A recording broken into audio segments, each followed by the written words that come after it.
శ్రీమాత్రే నమ. జై గురు దత్తాత్రేయ నమ.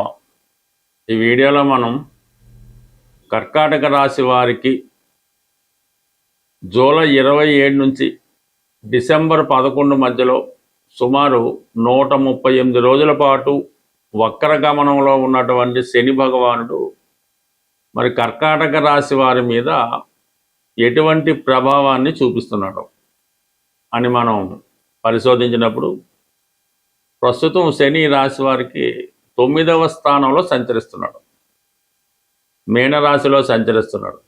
అంటే ఒక విధంగా 9వ భావం అన్నది అటు మరీ ఇబ్బంది పెట్టే భావం కాదు, అలాగని మరీ అదృష్టాన్ని ఇచ్చే భావం కాదు, న్యూట్రల్గా ఉంటుంది 9వ భావంలో ఉన్నటువంటి శని భగవానుడు.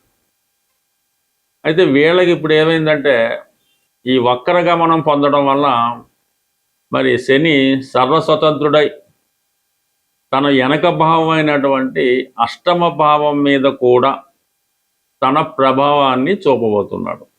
అంటే సుమారు రాబోయే 138 రోజులు మరి ఎప్పుడో వెళ్ళిపోయిందనుకున్నటువంటి అష్టమ శని తిరిగి మళ్ళా కర్కాటక రాశి వారి మీద కొంతకాలం పాటు అష్టమ శని ప్రభావాన్ని చూపడం జరుగుతుంది.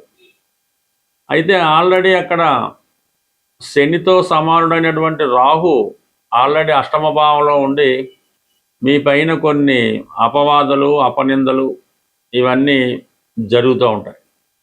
దానికి శని భగవానుడు కూడా తోడవడంతో ఏదో విధంగా మీరు కాపాడుకుంటూ వస్తున్నటువంటి అది మీ వ్యక్తిగత క్యారెక్టర్ అవ్వచ్చు, మీ యొక్క గౌరవం అనొచ్చు, ఏదైనా ఒక ఆస్తి అవ్వచ్చు, లేదంటే ఒక ఉద్యోగం అవ్వచ్చు, ఇది ఈ సమయంలో మనకి అవమానకరంగా అది చేజారిపోయే అవకాశం ఉండదు. అంటే ఏదైనా ఇది ఒక గౌరవం పోగొట్టుకున్నా, ఒక ఆరోగ్యం పోగొట్టుకున్నా కంప్లీట్గా మీరు అది కంప్లీట్గా మీరు గతంలో చేసినటువంటి పొరపాట్లు పనులు బట్టే ఉంటాయి తప్ప చాలా స్ట్రైట్ ఫార్వర్డ్గా నిజాయితీగా ఉంటూ చాలా క్రమశిక్షణతో ఉన్న వాళ్ళకి ఇప్పుడు వచ్చినటువంటి ఈ అష్టమ శని టెంపరీగా వచ్చినా, రాహు వచ్చినా కూడా మిమ్మల్ని ఏమీ ఇబ్బంది పెట్టలేడు. పైపెచ్చి మీకు అటువంటి చికాకుల నుంచి రాకుండా బయటపడడానికి కారణమవుతుంటుంది. మరి ఇప్పుడు కంప్లీట్గా ఈ రాహు శని రావడం వల్ల, శని వృత్తికారకుడు అవ్వడం వల్ల వృత్తిపరమైనటువంటి ఇబ్బందులు సమస్యలు వచ్చే అవకాశం ఉన్నది. అలాగే శని సప్తమాధిపతిగా అష్టమ స్థానంలో రాహుతో కలిసి ఉండడం వలన వివాహ బంధానికి చాలా ఇబ్బంది కలిగే అవకాశం ఉన్నది. ఒకవేళ ఆల్రెడీ భార్యాభర్తలు ఏదన్నా కోర్టు ఇష్యూలోనో ఎడబాటుగానో పెద్ద మనుషుల సెటిల్మెంట్ మధ్య ఉన్నప్పుడు కంప్లీట్గా మీ యొక్క పరిష్కారానికి అంటే ఈ వివాహ బంధం శాశ్వతంగా సెటిల్మెంట్ అవడానికి ఇది జరిగే అవకాశం ఉన్నది. అంటే ఇప్పుడు అష్టమ స్థానంలో వచ్చినటువంటి గ్రహాలు సడన్గా కొన్ని మార్పులు తీసుకురావడం జరుగుతుంటుంది.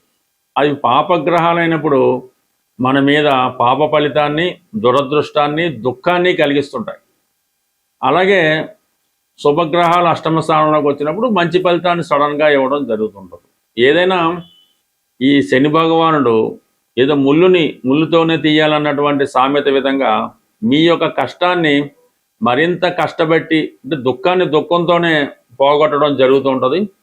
అది కొంతవరకు దుఃఖపడినా అది సంపూర్ణంగా క్లియర్ అవ్వడం జరుగుతుంటుంది. కాబట్టి బట్ ఏదైనా మరి ఒక ఉదాహరణకి ఈ కర్కాటక రాశి వారు కొంతకాలంగా ఏదైనా కోర్టు సమస్యలో ఇరుక్కుంటున్నారు, భార్యాభర్తల మధ్య ఇబ్బందులు ఉన్నాయి, లేదంటే ఏదో ఒక ఉద్యోగపరమైనట్టు ఏదో సమస్య ఎదుర్కొంటున్నారు. ఆ తీర్పు అన్నది ఈ సమయంలో మీకు వ్యతిరేకంగా వస్తుంది. దానికి సంబంధించినటువంటి పనిష్మెంట్ మీరు అనుభవిస్తారు. అయితే దాని తర్వాత మీరు ఆ భయం అన్నది కంప్లీట్గా తొలగిపోతుంది. మళ్ళా మీరు ఫ్రెష్గా మీ జీవితాన్ని కొత్తగా ప్రారంభించుకోవడానికి అవకాశం ఉంటుంది. బట్ ఏదైనా ఒక దుఃఖాన్ని మరొక దుఃఖంతో పోగొట్టి మీ జీవితం సంపూర్ణంగా ఆనందంతో నింపడమే శని యొక్క ప్రధానమైన ధ్యేయం. శని ప్రధానంగా కష్టపెట్టినా అది రాబోయే మంచి రోజులకే అనుకోవాలి తప్ప ఎట్టి పరిస్థితుల్లో కూడా శనిని నిందించడం వల్ల ఇబ్బంది కలిగే అవకాశం ఉంది. బట్ ఏదైనా ఈ కర్కాటక రాశి వారు ఈ రాబోయే జూలై 27 నుంచి డిసెంబర్ 11 మధ్యలో కంప్లీట్గా నియమనిష్టలతో మెలగవలసి ఉంటుంది. చాలా వరకు మీ బలహీనతలను పక్కన పెట్టి క్రమశిక్షణతో మెలిగి అత్యంత భక్తి శ్రద్ధలతో మరి శని యొక్క ఆదిదేవుడైనటువంటి ఆ పరమేశ్వరుని పూజించుకోవడం వలన ఎటువంటి ఇబ్బంది రాకుండా చాలా ప్రశాంతంగా మీ జీవితం గడిపే అవకాశం ఉంటుంది. బట్ ఏదైనా మీ యొక్క విశ్వాసంతో ఎటువంటి కష్టాన్నైనా ఎదుర్కొనే శక్తి ఈ కర్కాటక రాశి వారికి భగవంతుడు సంకల్పించడం జరిగింది. శని భగవానుడు అంటే శని ఏ రూపంలో అయితేనే అర్ధాష్టమ శని, అష్టమ శని, ఏలినాటి శని, ఈ విధంగా తన యొక్క అంటే శని 12 రాశులు మారడానికి 30 సంవత్సరాలు పడుతుంది. ఒక రాశి 2.5 సంవత్సరాలు. అంటే 30 సంవత్సరాల్లో కేవలం 7.5 సంవత్సరాలు మాత్రమే శుభ ఫలితం ఇవ్వడం జరుగుతుంది. మిగతా 22 సంవత్సరాలు కూడా జాతకుని ఏదో విధంగా ఏదో భావాన్ని బట్టి ఆ క్రమశిక్షణతో స్ట్రగుల్ ఇవ్వడం జరుగుతుంటుంది. అయితే శని పెట్టినటువంటి ఇబ్బందులు అంటే శని ఇబ్బందులు అనడం కన్నా శని ఇచ్చే అవకాశాలు ఉపయోగించుకోవడం అన్నది చాలా ఈజీ మాట. మీరు చేయవలసిందల్లా అత్యంత క్రమశిక్షణతో మన సాంప్రదాయాలు పాటిస్తూ పెద్దలు పెట్టిన నియమాలు పాటిస్తూ ఎప్పుడన్నా సరే ఎర్లీ మార్నింగ్ బ్రహ్మముహూర్తంలో లేగడం అన్నది అందరికీ సాధ్యం కాకపోవచ్చు. సూర్యోదయానికన్నా ముందు నిద్ర లేవడం, మధ్యాహ్నం నిద్ర అంటే అది ముసలి వాళ్ళకి రోగులకి ఎగ్జాంపుల్ ఉంటుంది తప్ప మధ్యాహ్నం అనేది నిద్ర ఎట్టి పరిస్థితుల్లో కూడా నిద్రపోవద్దు.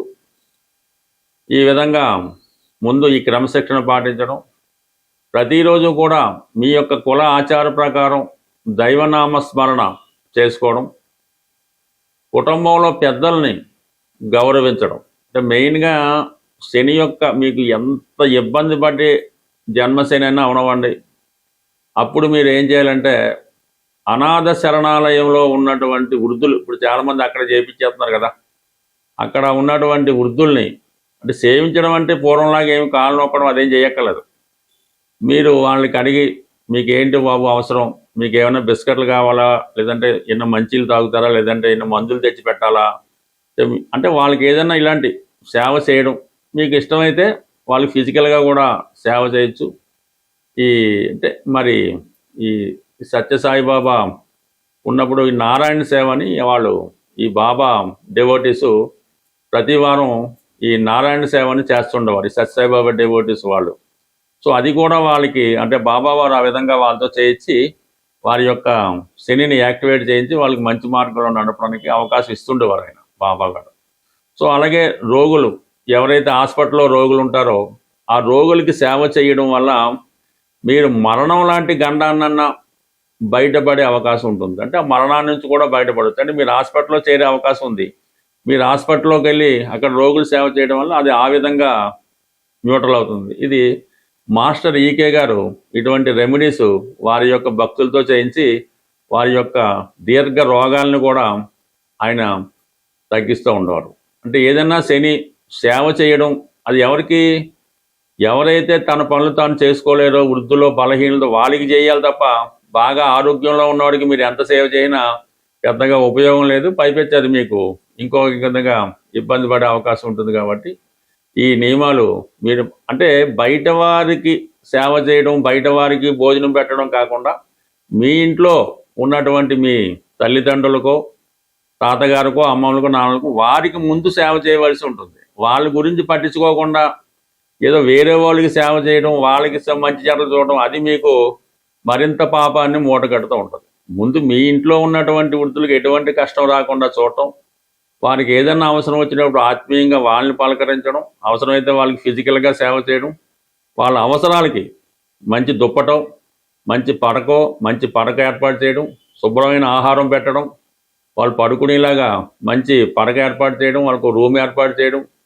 ఇవన్నీ చేయడం వల్ల మీకు 100% అంటే ఈ శని భగవానుడు కేవలం తన ప్రభావాన్ని మీ మీద కాకుండా కుటుంబం మొత్తం మీద ప్రభావం చూపుతుంటాడు. అంటే మీరు చేసేది తల్లిదండ్రులకు పెద్దవాళ్ళకు సేవ చేస్తే రేపు మీ సంతానం మీకు సేవ చేయడం జరుగుతుంటుంది. ఇది ఏదైనా శని కర్మకారకుడు, మీ కర్మల్ని బాధ్యతల్ని కరెక్ట్గా చేస్తే మీరు ఏ దేవాలయానికి వెళ్ళక్కర్లేదు, ఏ దాన ధర్మాలు చేయక్కర్లేదు, ఏ పుణ్యక్షేత్రాలు దర్శించక్కర్లేదు. మీ పెద్దవారిని సేవ చేస్తూ అలాగే ఇతరులకు కూడా ఇబ్బందులు లేకుండా చూడడం. కేవలం మీ పని వాళ్ళు కూడా ఉంటారు, మీ డ్రైవర్లు ఉంటారు, ఇంట్లో పనిచేసే వాళ్ళు ఉంటారు, వాళ్ళ పట్ల కూడా వినయ విధేయతలతో వాళ్ళ అవసరాలు ఏమైనా ఇబ్బందులు ఉంటే వారి అవసరాలు తీర్చడం వల్ల కూడా మీకు ఈ శని యాక్టివేట్ ఉంటుంది. అలాగే మీ యొక్క వ్యాపార వ్యవహారాలు కూడా చాలా అనుకూలంగా రావడం జరుగుతుంటుంది. బట్ ఏదైనా శనిని కంట్రోల్ చేసే శక్తి మీ చేతుల్లోనే ఉంది. అది మీరు ఎంత కష్టపడి చేసుకుంటే మీ యొక్క అభివృద్ధి, ఆరోగ్యం, ఐశ్వర్యం అంత అనుకూలంగా ఉంటుంది. స్వస్తి.